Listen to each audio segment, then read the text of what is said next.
We have just seen the House of Representatives, which Nancy Pelosi leads as Speaker, authorize a $67 billion increase in the United States military budget, which is already by far the most expensive and military in the entire world.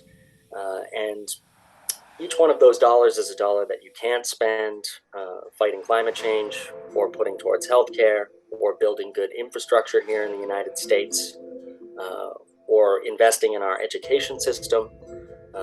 As long as we remain on a path to war with China, we cannot make the necessary investments that we need here in our own country. If we are going to invest in preventing future pandemics, in preventing climate catastrophe, we cannot be putting massive resources into preparing for war with China.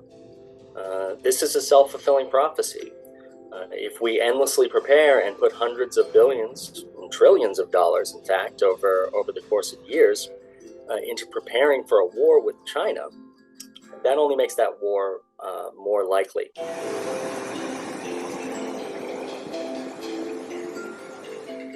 I think this is exactly the wrong time for this trip that Speaker Pelosi just made, because of reasons that you just mentioned.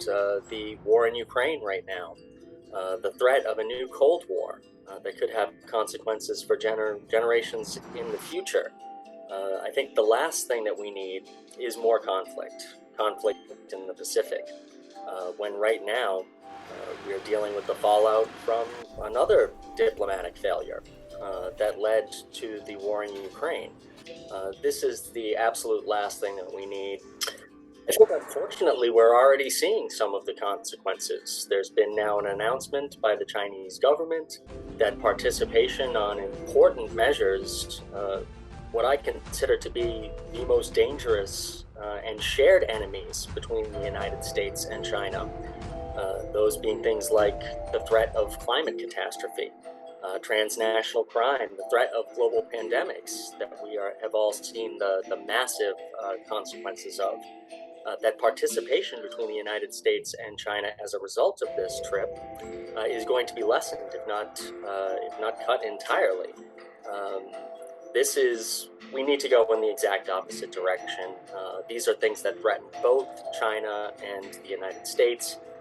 In the 21st century, we need to act globally. We need to learn how to cooperate, America and China, if we have any chance to defeat the threats. I would recommend, and I know that this seems difficult at the moment, but direct and very public talks between the United States and China to stamp out this notion that we are on a path to inevitable war. This does not need to happen. It is not in the interests of China. It is not in the interests of the United States. And especially if the Democratic Party and President Joe Biden want to put as much distance as possible between themselves and former President Donald Trump and his administration. As we know, he was incredibly hostile towards China, and that some of that rhetoric has led to anti-Asian racism and hate crimes here in the United States. That is the exact opposite of what we need here, where there's a lot of political division and racial division here in the United States.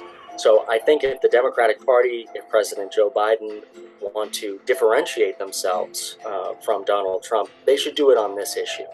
It is incredibly important, I think, given the fact that House Speaker Nancy Pelosi just made this very provocative visit.